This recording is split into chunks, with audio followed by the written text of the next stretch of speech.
सक्छौँ र यसलाई हामीले सिधै एकको मेल छ फिमेल छ यसलाई हामीले सिधै फिमेलको एक सकेट यसलाई हामीले सिधै फिमेलको यसलाई हामीले सिधै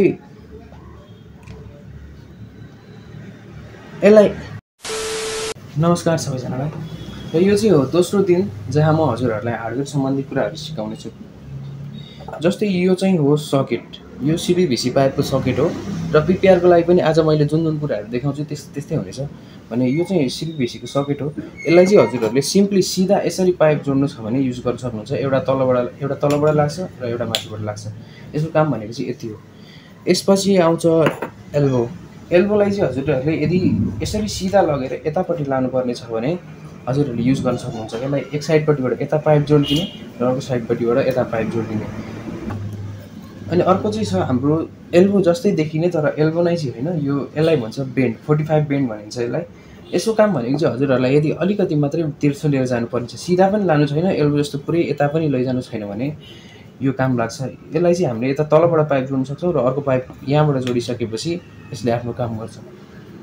यस्तो हुन्छ। अर्को चाहिँ यसलाई एक साइडपट्टि ठुलो छ, यो एक साइडपट्टि सानो छ, यसलाई भन्छ आर सकेट।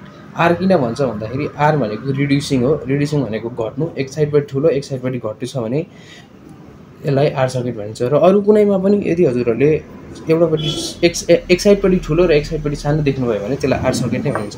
जस्तै यो पनि हेर्नु त, यसमा हाफ छ यसमा पाउनेको छ, यसलाई पनि आर सकेट नै भनिन्छ।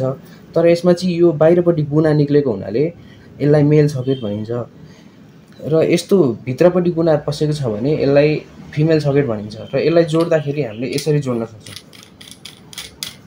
यसरी जोडिसकेपछि हामीले यताबाट एउटा पाइप र यताबाट अर्को पाइप जोडिसकेपछि यसले पनि आफ्नो काम गर्छ।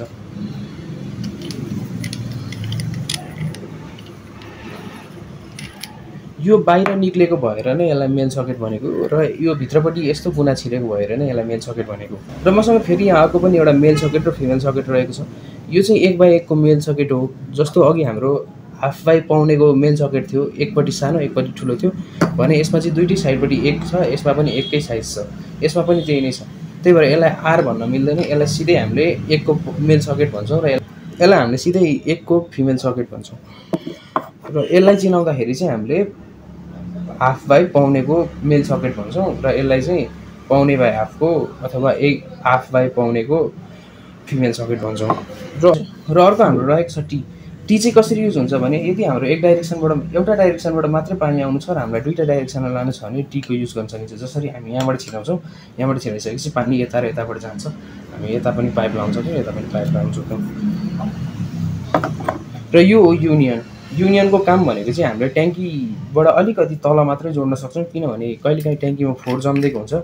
त्यति हुँदाखेरि यो हामीले यतापट्टि पनि पाइप जोडिन्छ, हजुरहरूको यतापट्टि पनि पाइप जोडिन्छ र एक माथि यो भनेको ट्याङ्कीबाट आउने पाइप हुन्छ। र यो खोलिदिसकेपछि हजुरहरूले ट्याङ्कीमा भएको सबै फोहोर पानी निकालेर फालिदिन सक्नुहुन्छ विदाउट त्यो पाइप यहाँ जोडिएको पाइपलाई ननिकालिकन हजुरहरूले सबै फोहोर पानी फालिदिन सक्नुहुन्छ। र अर्को हाम्रो रहेको छ बल्ब। यो भनेको चाहिँ हजुरहरूको पानी बन्द गर्नु खोल्नु पर्नेको लागि काम लाग्छ।